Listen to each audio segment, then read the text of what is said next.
Welcome to another episode of Mind Your Music Business, where we bring singers, songwriters, producers, executives from all walks of life in the music industry to share their journey. Today, I am so excited to have an amazing guest in the building. We have Gordon Chambers, who is a celebrated American singer, songwriter, record producer, and vocal coach who has crafted songs for over 75 recording artists, including Whitney Houston, Angie Stone, Yolanda Adams, the Isley Brothers, Brandy, Trey Songz, Chaka Khan, Patti LaBelle, Usher, Mark Anthony, Jamie Foxx, Aretha Franklin, Beyonce Knowles, and we can go on and on and on. Chambers' songwriting legacy includes multiple chart-topping hits such as Anita Baker's Grammy-winning classic, I Apologize, Brownstone's Grammy-nominated anthem, If You Love Me, Angie Stone's soulful No More Rain in This Cloud, and the Grammy-nominated theme for Set It Off, Missing You, performed by Brandy, Tamir, Gladys Knight, and Chaka Khan. He also penned Yolanda Adams' uplifting Someone Watching Over You.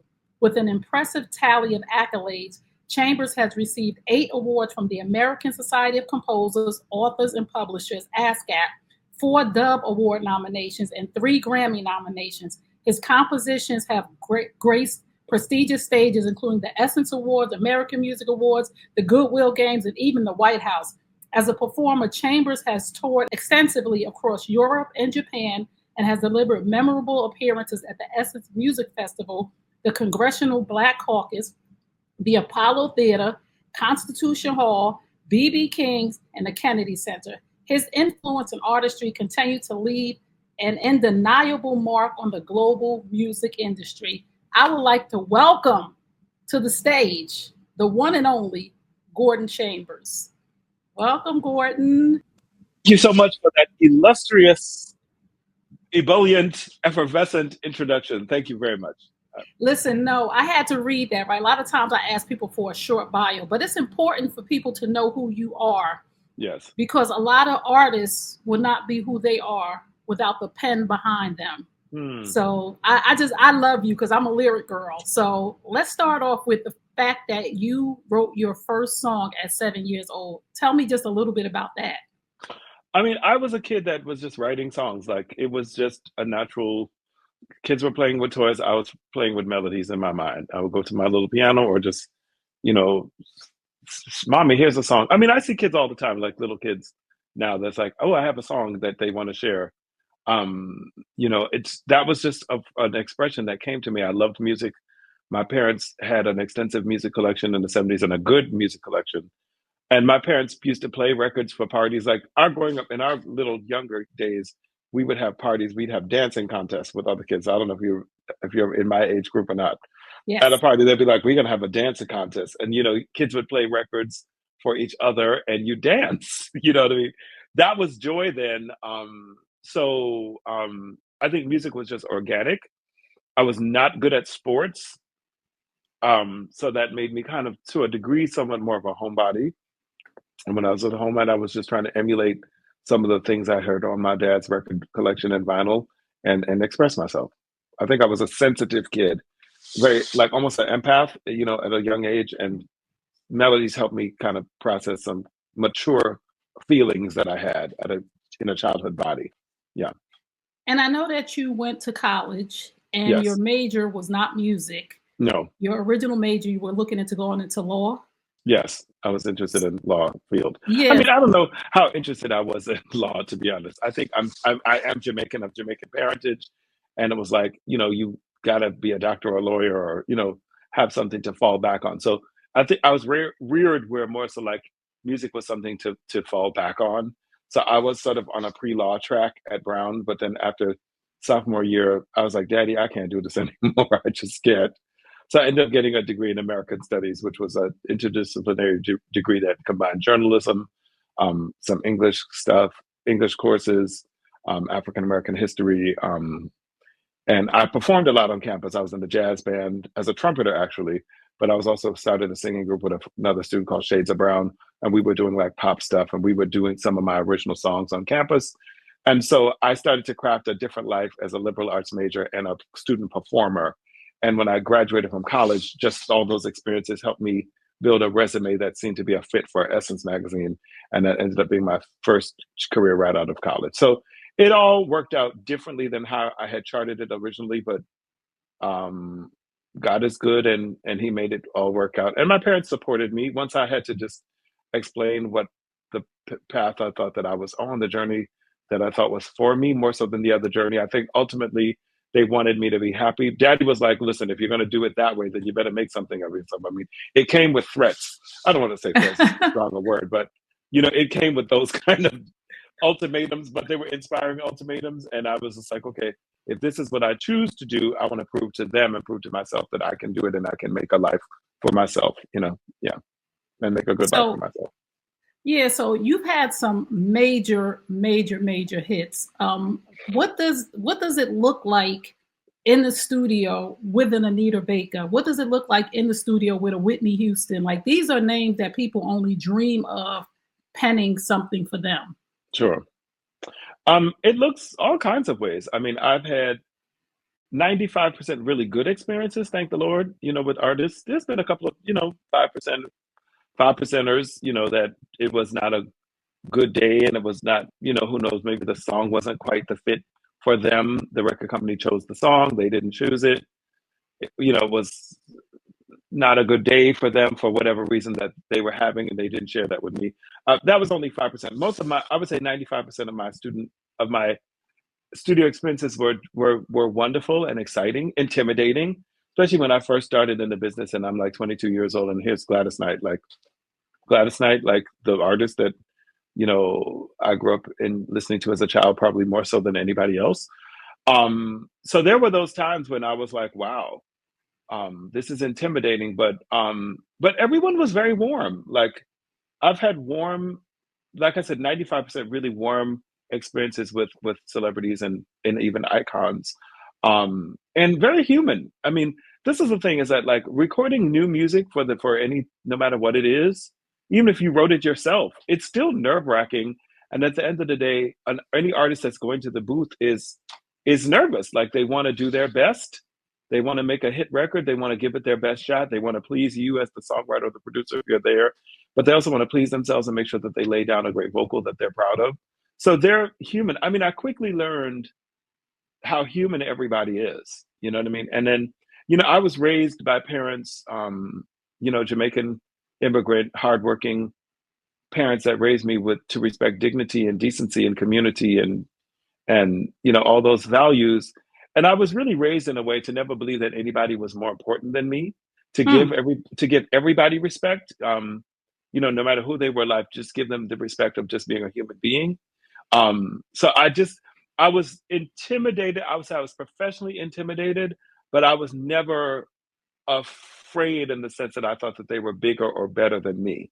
I I always came into every situation holding my head up high. I think I had been prepared, um, to be confident in myself, and I think that served me well. And as a mentor to youth in different capacities, from you know private vocal lessons that I do to youth and adults, but also having done spoken in a lot of schools and coached different situations like idol shows and stuff like that. I really do try to instill confidence into people. Confidence is the most important ingredient in anything that you do creatively. You got to believe in it. Hmm. That is so good. And speaking of, just, I'm a lyric person. Sure. So the songs that you've put out have been songs that, we play stuff like when we going through it with our Oh yeah. man or with a family member, we usually playing how we're Yeah. feeling. So you have gotten a lot of us through a lot of situations, like with I Mm. Apologize. Women, they say women, it's hard for us to apologize, but that song I played in my house loud for my man. Like, listen, baby, I'm trying here. Well, I So hope he took care of you that night. yes, yes, sir. I Yes, he hope did. Dr. Feelgood delivered after all that apologizing, to quote him, So, a song Aretha Franklin wrote years prior. Yes, another Detroit legend. I'm trying to tell you. So how does it, what is the pressure on you, and how does it make you feel when you know that you are invoking a feeling in somebody and maybe bridging the gap between a husband and a wife, a sister and a sister, a brother? How does that power, because that's a sort of a power that you have. over people. How does that make you feel? I mean, when you're writing a song, you're not really thinking like that. You're trying to write a good song. You're trying to write something that feels honest, that feels authentic, that feels melodic, that feels memorable, that feels passionate. You want it to feel when it's coming out of you that it's strong coming out of you. So I think when you're at the time of writing, even though you may be thinking, oh, this would be great to pitch to such and such and such, I think you're really thinking about, is it good? Is it true? Do I believe in this? Is this an experience that I have lived, or an experience that I believe, or a value that I believe in? So I think it starts very deeply internally. Um, and if you're co-writing, then it's really a dialogue between you and your co-writer. It's like a friendly fire, friendly competition to make it great. And like when you've written it and if I mean, I've sung a lot of the demos for a lot of my hit songs, so when I'm singing it, there's times I know once we're writing it and then I'm singing it, I'm like, I know if this feels tried and true, if this feels real, and I can feel the power of it when I sing it, even before we've demoed it and pitched it and presented it to somebody else. I mean, there's songs I've written that didn't get chosen, that I think those record companies made a big mistake not choosing those songs, but I still believe in them. So it's very much about, you have to feel it from within yourself. Anything from art, if it feels true, tried and true, and it feels deep within your soul, then it will connect with somebody else's soul. It will connect through the platform of whichever artist is going to ultimately sing it, if it's meant for them to perform it, and it will connect organically and heart to heart and powerfully with whomever hears it via that whatever platform it comes through. It's all the artistic integrity of anything is the honesty and the sincerity and the power of the truth within. Mm. Yeah. Ooh, how do you process the rejection? And I don't want to use the word rejection Sure. Mm-hmm. of a artist or a record label saying, no, we don't want that song, and you No, put your heart and rejection. soul in it. It does feel like rejection, and I've had times, many times in my career, where I was very depressed. That something I had really thought. I mean, I wrote this song called My Melody for Toni Braxton. I just knew that thing was a smash, and she recorded it, and she smashed it when she sang it. That girl sang the heaven into that thing. And when that record came out and it just wasn't on the record, I mean, I was mortified. I was very depressed, very Ooh, depressed. So rejection is an accurate word. You do go through those times as a performer, because I've made 4 solo albums myself. These are my 4 solo albums, obviously behind me, plaques for yes. those. There's times as an independent recording artist, because I was never signed to a label, so I had the rejection of pitching myself to record labels and never getting a record deal, and being very close, but yet so far that felt terribly rejecting, terribly. I mean, there's been Hmm. times, and then even after I made my own records as an independent artist, there'd be times I'd be booked for shows, and the shows would get canceled. I had a full-fledged panic attack twice in my career. Full-fledged panic attack. I was talking about this with a close spiritual prayer partner friend of mine a couple of days ago, who really, talked me through it that day. I was Wow. just feeling so frustrated and depressed at that particular moment about a show that I had tried to book. Once another time on tour in Japan, I was on a long, hard tour. I was jet lagged. This was 2016. Trump had first come into office for the first time, and we went to perform in this town that had a tsunami in it, and I could just feel all the sadness in the town. I could feel my own political confusion from the disheartening um, election result, disheartening for me at least. And I just had a panic attack. You know what I mean? I just had to call a friend of mine in America. She had to walk me and talk me through it. So I've been there and I felt rejected, definitely. But we fall down and we get up. You Hmm. have to realize that art is subjective. Just how I have thousands of records, thousands, but there are, how many tens of thousands of songs that are released on iTunes every single day. Hmm. So it's, just how I select what I'm listening to or what I like or what's talking to my soul right now, that doesn't necessarily mean I think something else is bad. It just means that's what speaks to me. Mm. So in the business, you're dealing with, A&R people, you're dealing with promoters. As a performer, you're dealing with promoters. As a songwriter producer, you're often dealing with A&R people, or you're dealing with managers, and they're tastemakers. And when I say tastemakers, they have their taste.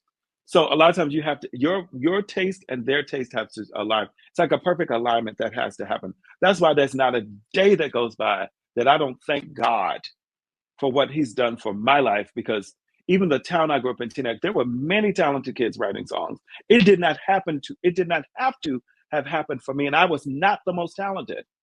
I was not. I was not.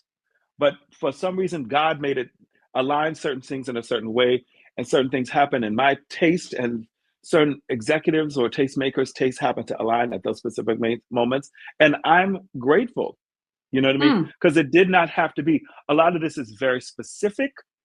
A lot of this is very, and that's when you have to believe in yourself. You have to be like, okay, maybe that song did not get on that project. Maybe I didn't perform on that particular stage.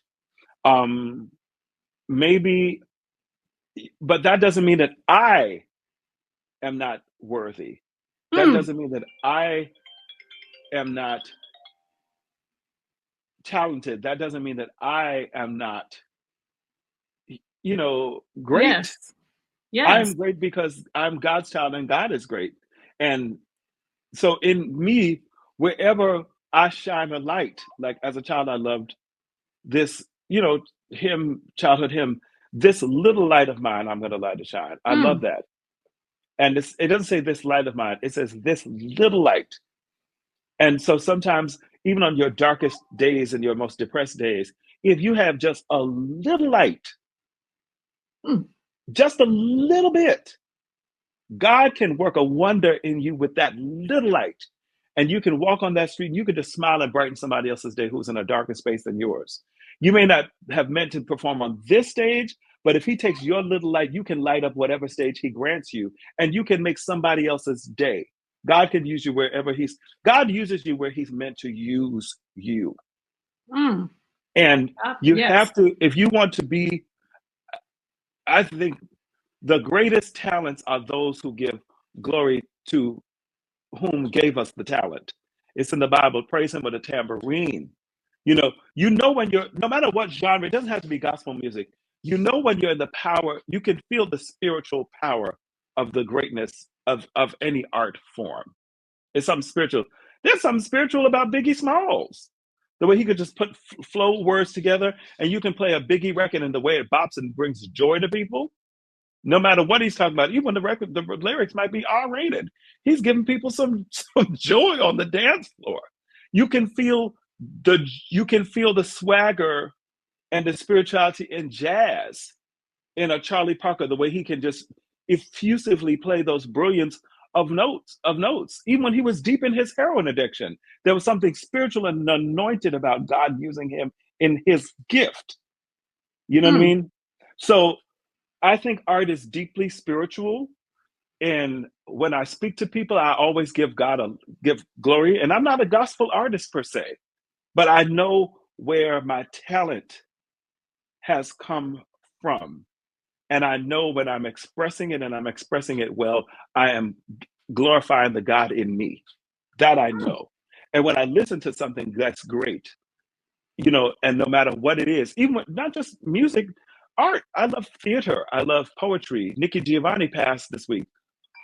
Deeply spiritual poet. Just the words that she shared and the way that she shared them. You can feel the anointment and spiritual power in art. How has the music industry changes affected how you write or the business of music for you? Mm. That's a big question. The business is ever changing. Um, I've had to over time tap into all of my musical skills, um, because there was a time when the phone was ringing left, right. Oh, we need a song for this one. We need a song for this one. We need a song for this one. And when that wave started to take a different wave, I said, but Gordon, you wanted to sing, and I was in a session with Whitney actually producing her, and I was singing the notes the way I needed her to sing the notes. I was being pretty firm with her because we were on a time schedule. And then I hit this note. It was a Christmas song actually, and I needed to sing I sang the phrase the way I wanted her to sing it pretty affirmatively. Whitney, I need this note, and then I sang it full out, like in my full chest voice. And she knew I could sing, but I think that I was in my pressure. I was like, oh. And she came out of the booth and she said, hmm. She looked at me like that. Hmm. Her eyes were like that. She said, I think you want to do, baby, what I do. And if that's what you need to do, then that's what you need to do. And I said, excuse me? She said, I think you want to do. And she repeated the sentence again with all of that. She would talk like that. And I was like, okay, she's kind of read me. But she's also spoken some prophecy into my soul and spirit as well. And shortly thereafter was when I said, you know what? This was a mountaintop for me. Working with Whitney Houston was a mountaintop. And I said, and she was right. I think I do want to give myself a chance. And this was after dealing with some record deals that didn't work out. And I said, what, hell, people are starting to record their independent albums. Let me give myself a shot. And I called all my songwriting buddies and producers and engineer friends and said, I think I want to give a stab at making a record. I do not have a Whitney Houston budget, but they're paying us to produce such and such. Everybody was like, Gordon, for you, whatever you want to do. Everyone said yes. I had to get out of my own way and humble myself to ask my friends, and they all said yes. And we've started recording the first of the 4 solo albums, introducing Gordon Chambers, then Love Stories, then Sincere, then Surrender. Overdue for the next record.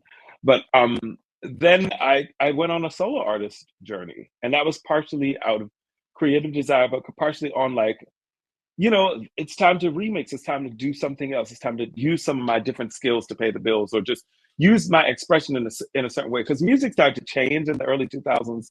It started to be more hip hop-ish, and a lot of the what I've become a master of, it was not as needed, or the tastemakers had changed. The executive, there was a changing of the guards. So what I was very in demand for and was considered a master of was not as in vogue in that second decade of my professional, life, so to speak. But I wasn't done being a musician. You know what I mean? So it was time for me to do what I did in my childhood. I was a child in the band. It was time to put bands together, make records, and get on the road. And I got on the road, and I had a ball. And it wasn't always easy. Like I talked about earlier in the interview, it was not always easy. The pay was not always great, but I got out there. I would hustle, get my gigs, sign my CDs back in the CDs eras, make contacts, network, sing in churches, a whole lot of churches. Sometimes I could go to play a gig in the city, really not a profitable gig, but I could also sing in a church and and make the trip worth it. But I got out there and I got to meet the fans. I got to meet so many people who would say, Gordon, we've loved your music from afar. And now we actually get to meet the person. I didn't have that relationship. I had industry relationships, but I didn't have general public relationship until I started going on the road. And this, because remember, a lot of this is pre-podcast, yes. pre-internet, pre-social media. This was before what we're kind of doing now, where you get a chance to meet your fans, as a songwriter, your fans. So when I got on the road, I got to meet people, and I said, oh my goodness, these are music-loving people that love music, and they love me because they loved me before they even knew it was me. And so I began that journey. Now, along that journey of being out there at gigs and out there interfacing with people, or even open mics or things like that, I started to meet people who were like, okay, can you coach me as a singer? I said, really? You want me to coach you? And I started turning people down, like, no, I can't. Because I didn't go to school to sing. I wasn't a professionally trained. I didn't sing as a child. I was a pianist and a trumpet player and a songwriter. I didn't really start to sing until college. So I kind of, in my notion, was like being a vocal coach, you had to be have gone to Juilliard for opera and Manhattan School of Music, be operatically trained. I'm a self-taught singer. And so I didn't think that I had the credentials to teach or coach anybody to sing. So for years, I turned people down. And then I kept bumping into this Japanese girl, the same girl at open mics. And she said, am I not good enough to study with you? And when she said that touched my heart. I said, call me tomorrow and we'll make an appointment. Because that touched me. Because deep inside, I thought I wasn't good enough to teach her. I said, wait a minute, this young lady wants me. Me. I'm sure she could Google people with those other credentials. She wants me. And I stood up and I said, and it's not just the professionalism in me, it's something about the spirit in me that she chooses me. And I said, and if God presents this opportunity, who am I to stop God from doing what he may do? And I prayed on it. And I made the appointment. And when she was on her way, I said, Lord have mercy, Jesus, please let this go. Okay. And it went beautifully. And that was the first vocal coaching student I took. And I don't even remember her name, but I'll just never forget the moment. And since then, just organically, and I've never advertised it, just through word of mouth. I've coached hundreds of singers. I've coached for many of the record companies. I've coached Tyla in her rollout of her first five big TV shows in America that she did. I was coaching her virtually before that when she first got signed to Epic, but then when she came to America to start promoting, we did The Voice, we did Ryan Seacrest, we did BET Awards, we did several Jimmy Kimmel show, several great opportunities of shows. So that she was my biggest sort of star that I've worked with, as a coach that's kind of gone to this next amazing level, and so proud of her. She continues to tour now and touch the world, but I'm no more proud of her than I am anybody that I've coached. And anybody who's come to see me as a coach, I've just poured my heart and my soul into their heart and their soul, and use the opportunity to help them, express confidence in themselves, and let their light shine, and use what I've taught myself and learned over the years of coaching even the Whitney Houstons of the world in the studio, or just teaching myself how to sing, getting up there with my own fear in my early 30s when I released my own independent record and launched this whole other career, and having all that fear and that anxiety, and getting myself up to you got a show to do, get yourself up. So all of those experiences now I pour into people who study with me. And it's all kinds of people. It's from children to adults to signed record companies. I have TikTok stars who are, these big stars on TikTok, to recording artists, to it's New York. I live in New York City, so a lot of people come to me who are in the Broadway community or auditioning for Broadway shows, to people doing showcases, to public speakers, some speaking executives, coaches, fellow coaches who actually coach other people who use their speaking voice a lot, want to work on their elocution or their diction or their presentation. Corporate executives who want to take on more of a speaking role in their companies, because it's really confidence. What I'm teaching is confidence through the voice. So it's been wonderful. So that's a long-winded answer to your question. That's okay. That's good. But somebody needs to hear what I'm sharing with you is that over the years, through the changes in the industry, I have changed what I can offer to the industry and tapped into different skill sets that I have. And it's always networking and relationships. And, I believe that if you're considered a deliverer, meaning that the phone rings and you've got to pick up your phone in business, pick up your calls now, and somebody needs something of you or requests something of you, and you say yes, can you deliver? Whatever it is, can you deliver a product, whatever that product is? And if you deliver, the word gets out that you are a deliverer. And then you have a brand of deliverance, of quality, of win-win value. You can create win-win situations. You can add value to situations. And when it happens, and it happens organically, the word becomes your bond, and the phone will ring. And my phone has rang for the most unexpected things at the most unexpected times. People I haven't talked to in 10, 15 years will call me, we're doing this thing. from, it could be a coaching a student, coming to perform for a gala, coming to speak at a conference. Somebody called me today about speaking at a conference in Jamaica, my homeland. It, the sometimes just the most random, but it's not really random. It's really just being a man of your word, something my father instilled in me. I'm the child of a salesman. My father was a Cadillac salesman, and he started an insurance business, an Allstate insurance franchise. And so in the Bronx, Daddy was a deliverer of service, and my mother was a banker and a loan officer. They delivered products that helped people with their lives. You know what I mean? They edified people, and sometimes in the worst times of their lives. People are coming to get insurance. Sometimes it's, because when you're talking to an insurance agent, it could be sometimes because somebody's passed away. It could be, when you're talking to a loan officer, it's because you're trying to scrape your last $2 to buy a house.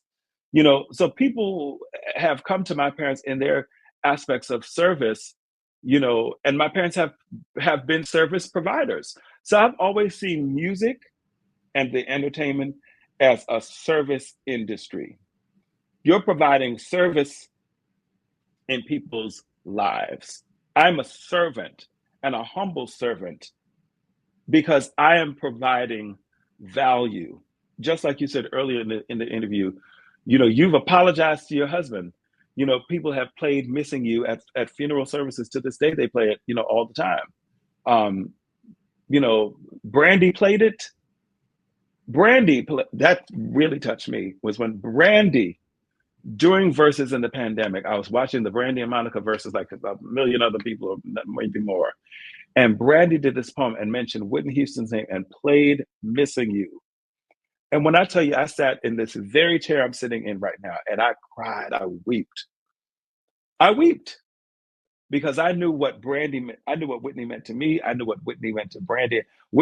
Brandy saw Whitney the day she passed. And when she played that song, and I knew that she wasn't just playing that song in the verses, even though she sang on that song, I knew she probably played that song because that's a song that has ministered to her in her time of grief.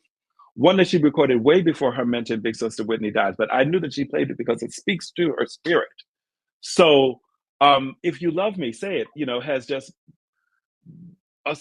brought so much joy to so many generations.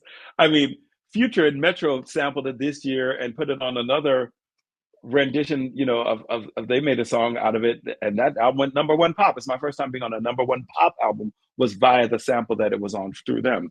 And of course, Tory Lanez has sampled it, but it's been in films, it's been in movies, it's just brought people so much joy, memes and this is and that's, and even internet, viral joy it's brought people. So I'm just happy. I'm really proud of this 30-year. This is like my 30th anniversary. 1994 was like my big breakout year. So this is like the 30th year, 3 decades of doing what I love to do in different platforms and different aspects of it. And I'm grateful. Is there somebody you haven't worked with that you want to work with? Rihanna. Oh, Rihanna. Rihanna, holler at me, girl. I love me some Rihanna. I love everything about her. I love her tone. I love her there's a Caribbean pride in her. She's Bajan, I'm Jamaican, but they're just like, I am all that. I've come to this country to prove that I am that. There's something about her swag that's like an immigrant pride thing that I love. And I just love this. I love the tone of her voice. I love how distinct it is, how powerful it is, and how you just know it's her. I love her. I love her tone. Have you written something for her, or no? Do you want to write with her? Either or. I just love her voice. I just really love it. You already know from your mouth to God's ears that this is going to happen, right? Amen. And I'm ready for it to happen. You already know that, though. So I'm going to be glad to testify that Thank I was you. here when you said it. And now the song is a Grammy-nominated hit. Yes. Thank you. We declare and decree that. So let's go into, how do you handle creative differences when you're working on a project? with grace. Fighting doesn't solve anything creatively. I think that you have to realize that somebody's advocating for their creativity just the way that you're advocating for yours. And if you guys meet in the middle of what you think is of your passion point and their passion point, and y'all work through that, you're going to have the best of two worlds. And that's probably where the magic is going to be, because it's going to come through people both taking each other higher and higher and higher and higher. It's kind of like Venus. I remember reading an interview with either Venus or Serena, and said, how when the worst thing was when they had to play each other, but as soon as the game was over, they would hug each other tight and be like, "Are you okay? Like, are you hurt?" And they would take care of each other's wounds sometimes if they played till late. And they would be like, they'd want to be with each other right after the game. Like, you know what I mean? And they'd be like, as soon as that game was over, they would take care of each other, because only they knew how hard the other had done the work to play the other. And so I think that collaboration is like that. You you're advocating for the best idea, and you have to move your ego out of it. You have to move your ego out of it so that the best of your creativity can come to the rise to the occasion.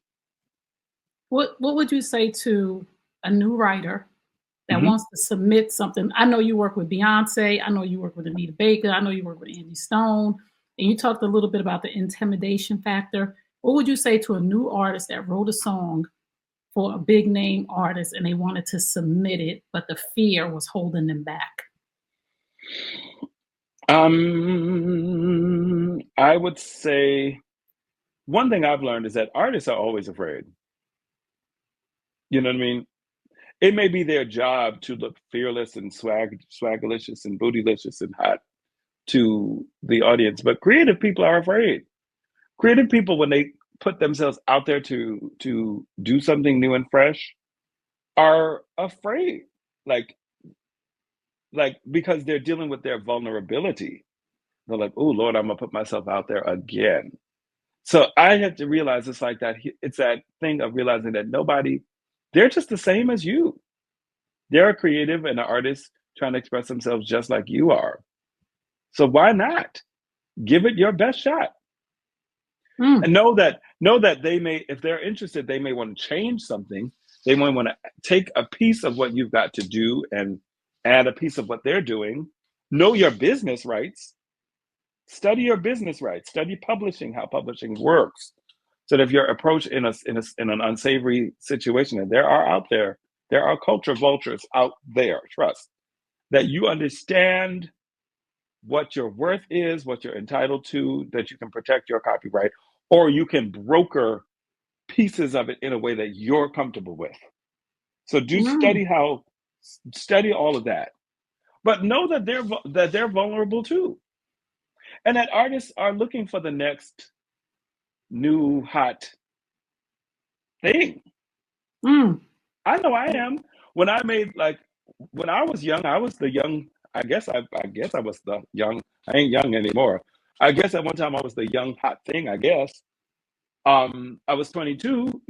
I was young. I mean, now people start careers in music. It's even younger than that. But when I was making my solo records, as when I was in my early 30s, I collaborated with a lot of producers who never had a song on a record ever before. mm, And it was my joy to do so, because they were talented and their beats was fresh, and they were talented people, and they were young. Some of them were right out of college. And mm. some of them, are very close friends to this day, and are doing great things in the industry. And I was like their kind of big brother mentor in the beginning of their journeys. And as a solo artist, because had a new platform, it was a joy to work with new talent and help foster professionalism in them by having it, because they were worthy. Just as has been done for me, but also have them also pour into me Mm. and keep me fresh. And Yes. I go in with these younger producers. I'm like, okay, you're the young one. I'm gonna sing in my way. They're like, no, you're not. And I'd be like, excuse me. And be like, no, do it like this. This is the way we do it now. I mean, they're really like, because I remember one, his name is Darian Dorsey, very close friend of mine, doing extremely well when we first started doing our sessions. I was like, okay, Darian, because he was hard on me. He said, well, yeah, I had to be hard. I said, well, why were you so hard on me? He said, because I was in the booth with the one who had been, he said, I was in the booth with the one who had been in the booth with such and such. So by being in the booth with you, it's like I was almost like, and I had heard stories that you were, when you were in the booth with such and such, that you were hard too. So by you telling Right. me those stories that you didn't play around, when I got in the booth with you, I had to not play around too. And these sessions Wow. were hard. Like they were very detailed and very precise and very visionary. And I was like, ooh, this is a lot of work. But the records came out great. Mm.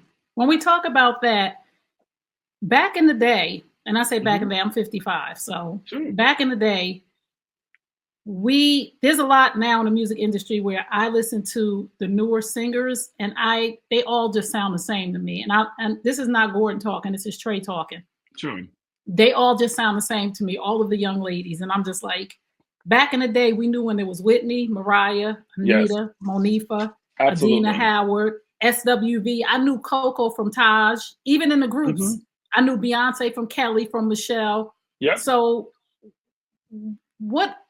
why is it okay, or do you think that it's okay now that there is no distinction between the singers? Listen to independent artists. Okay. Listen to some independent artists. There are some great independent artists out there singing, many of whom are great friends of mine. Carol Riddick, Yazara, Kimberly Nicole. These are great friends of mine I've recorded with, that I've, toured with, you know, singing women. You know what I mean? So I encourage everybody, I said, listen to independent music. Eric Roberson, well, he's become a bit more mainstream. One of the most unique, good friend of Yes. mine, one of the most unique and Yes. beautiful and distinct tones you'd ever want to hear. You'd know Yes. it's him. Yes. So very proud of him.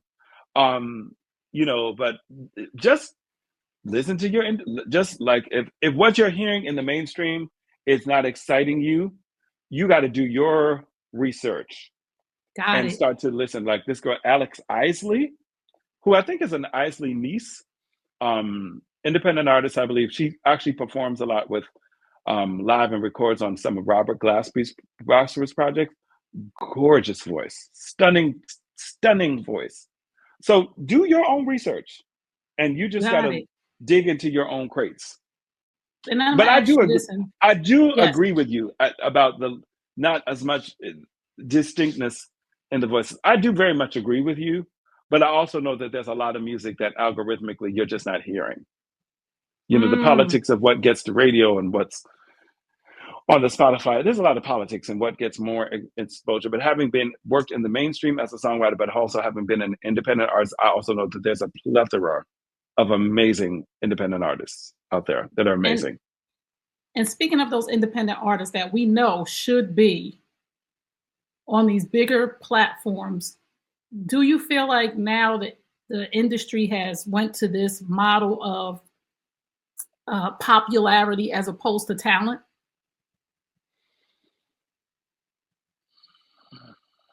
So is this a popularity contest as opposed to back in the day, you really were talented and you were out there. Now I see artists who have built this popularity on social media Mm-hmm. who are being thrust to us as Yeah. opposed to, like you said, the independent artists that are more or less, I'm not going to say underground, but just not where they should be based on the record labels going toward the popularity. I never hate on anything that's popular. Right. It's popular because it gives people joy. I have a kind of controversial view on this because a lot of people ask me about this a lot. I am I'm I respect popularity. I I do. Sometimes things are popular because they're giving people joy. There's something about it that is there's a certain kind of artistry that has an art there's an artistry of being popular. Mm. You know what I mean? Wait a minute. Say that. Wait. Say that one more time for the people in the back. There's an artistry of being popular. You know what I mean? Like certain people know how to tap into what's popular in a way that is an art. Um, so and that's not a skill that everybody has. So to me it's about the songs really. Um a lot of times people will think about, oh, well, this singer can't sing as such and such and such that this singer. But it is about the music industry is more than anything else is about songs. You can take a quote unquote mediocre singer and give a great song and make a career far easier than you can take a great singer with a mediocre song. So I respect popularity. I even when I'm coaching people and I'm coaching younger people, I let them sing whatever they feel like singing. And I love listening to the music that they're singing. They introduce me to all kinds of an amazing music. Like and I'm like, wow, okay, this is some of these people, like one of my little younger students, she's a big Chapel Roan fan. And I was like, oh, wait a minute, this Chapel Roan can sing. Never even heard of her. So I do try to stay abreast on what's popularity and try to, instead of judging it like, why is this good and this ain't good and blah blah blah. And back in the day, I try to listen to see, okay, well, what is connecting about it?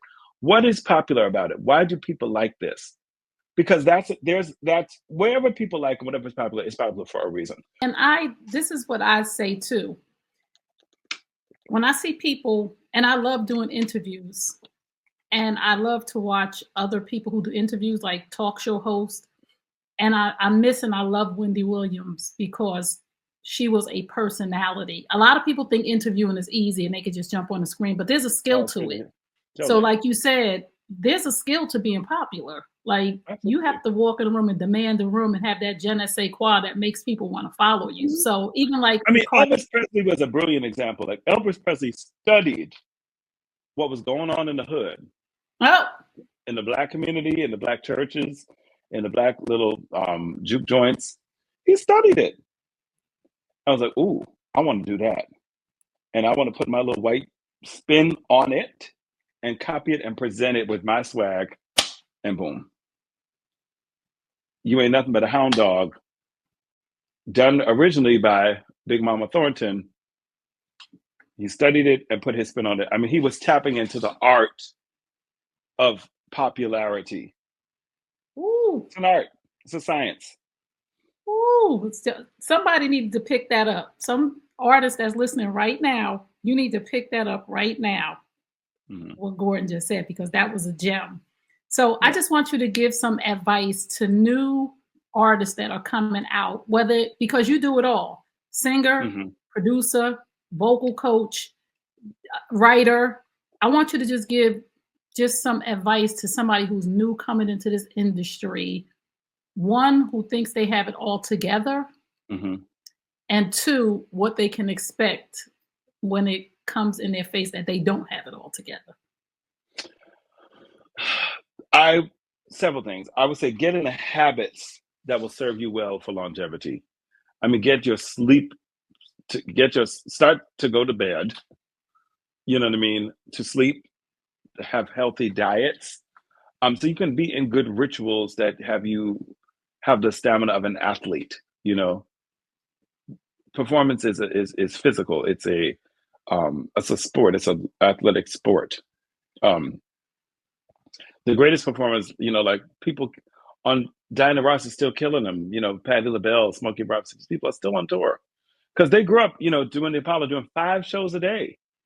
So they were like, you know, they were like athletes trained. So get into a rhythm that's a rhythm of life that's going to sustain you. Get coaches, get coaching.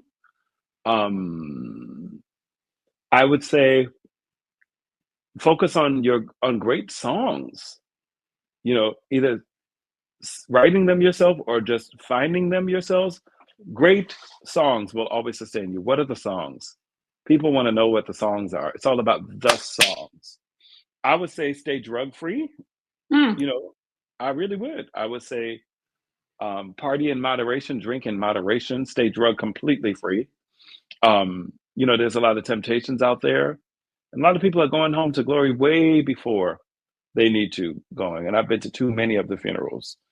I would say always have spiritual values that you really, and spiritual practices that will take you through the journey, keep you in gratitude and keep you when you're having those hard times and you may have those depressive moments like I've shared with earlier in this interview, will give you that something to pick yourself back up. But have something spiritual in your life and spiritual practices and beliefs, because that's your way of praising whom gave you the opportunities and gave you the talent that you can express. That's extremely important. One thing I was very proud to see in Tyla, in the times I spent with her, she prays before every performance, gets the whole team together, and they do group prayer, and they do it. And I've led it a couple of times with her group backstage. She's serious about it. And I think that that's important, because the higher you get in the business, if that's your destiny, is the lonelier it can be. Sometimes success is, the more successful you are, the more lonely you are. And then sometimes you'll just find that you're in a room where you have nothing but to call on but prayer, and hopefully some other praying people around you. And those are some of the things that I would instill in people on the coming up. But just really be about greatness, craft, timelessness, and study artists from the generations before. Stay current, but stay in touch and studying the craft and the catalogs of those before you that you really love and respect, and what made them timeless, what makes them still popping, even if they're not on the top of the charts, what keeps them large in the people's hearts. That's some of my 5 tips. That is so good. And I just have to say this. Ad libs on If You Love Me. That is one of my songs. I have 3 songs that is always in heavy rotation in my life. And I'm not just saying this because you're sitting here. I have 3 songs that I keep in rotation. One of them is Money Can't Buy Me Love by Blackstreet, Burn by Usher, and If You Love Me by Brownstone. Thank you. When I am in my car, those songs are playing. And I just have to say, when those ad libs come in on If You Love Me at the end, I just wanted the song to go on. And I'm just like, that's a whole nother song. So just the meat of that song and what you've done with that song and so many other songs. I just really appreciate you, because you have been a staple in my life. I have your songs, like I said, they are in heavy rotation. I have your album autographed, your CD. Thank you. Thanks. I have it, and I have it somewhere I'm in my basement. Of course, they're in a box or whatever, because we don't do CDs like that anymore. But I have your CD that you signed with a black Sharpie for me. I'm gonna pull that out and post a picture of it when I do post this. But I just thank you. And could you sing a little something? What you want me to sing? I want you to sing whatever you want to sing. Well, I don't know what this is going to air, but today's December 20th is 5 days before Christmas. So I'll just say, fall on your knees. Oh, hear the angels' voices. Oh, night divine. It is the night when Christ was born. Oh, night divine.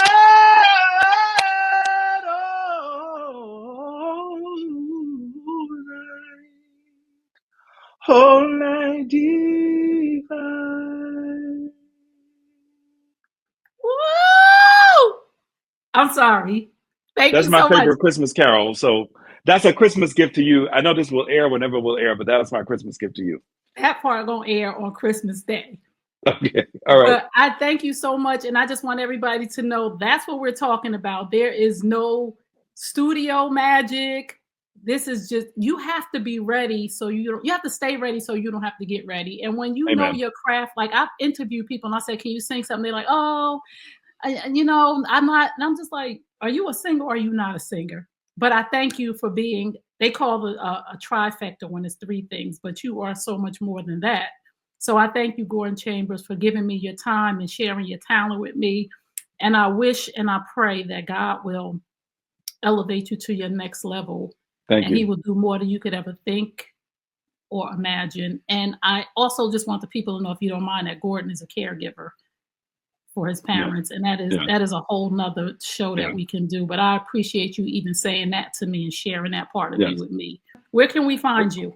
Yeah, the website is gordonchambers.com, which has, the email information, and the social media is Gordon. Everything is the Twitter and the Instagram and the Facebook is all Gordon Chambers, GORDONCHAMBERS. So that's where you can find me. Thank Make you. sure you tap into gordonchambers.com because he is going higher and there is so much more coming his way. Rihanna, we looking for you, girl. So we'll see you soon. Thank you for tuning into Mind Your Music Business. We'll see you next time, same station. Blessings. Peace and Thank you. blessings. Take care.